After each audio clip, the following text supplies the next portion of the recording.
রাজধানীর সোহরাওয়ার্দী উদ্যানে পুলিশের নিয়মিত মাদক বিরোধী অভিযান চলছিল।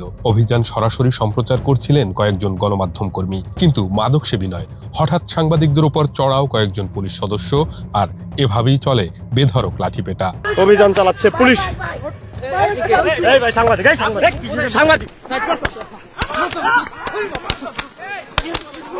দর্শক, এই মুহূর্তে দেখতে পাচ্ছেন মাদক বিরোধী অভিযানে এসে বাংলা নিউজের এক সাংবাদিককে হামলা করেছে পুলিশ।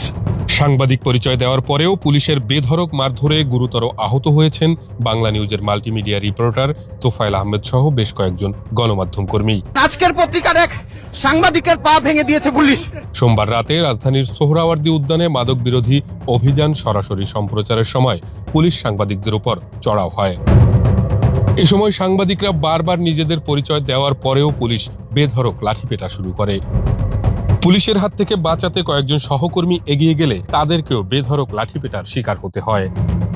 ঘটনায় আহত তোফায়েলকে উদ্ধার করে ঢাকা মেডিকেল কলেজ হাসপাতালে চিকিৎসার জন্য নেওয়া হয়েছে।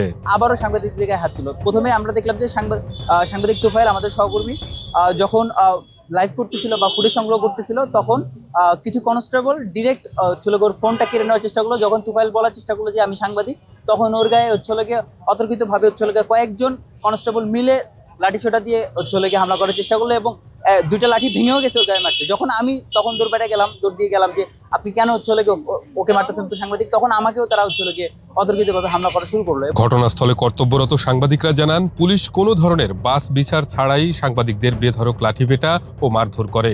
ঘটনার আকস্মিকতায় হতভম্ব হয়ে পড়েন কর্তব্যরত সাংবাদিকরা। ঢাকা মহানগর পুলিশের রমনা বিভাগের উপপুলিশ কমিশনার মাসুদ আলম বলেন, যেহেতু ভিডিও ফুটেজ আছে, তাই ভিডিও দেখে সাংবাদিকদের পেটানোর ঘটনায় যারা জড়িত তাদের বিরুদ্ধে প্রয়োজনীয় ব্যবস্থা নেওয়া হবে। এটা তো আসলে আমরা একসাথে ছিলাম, এটা যেটা হয়েছে ভুল বোঝাবুঝি হোক, আর যদি ইন্টেনশনালি কেউ করা থাকে সেটারও ব্যবস্থা করে নিচ্ছি।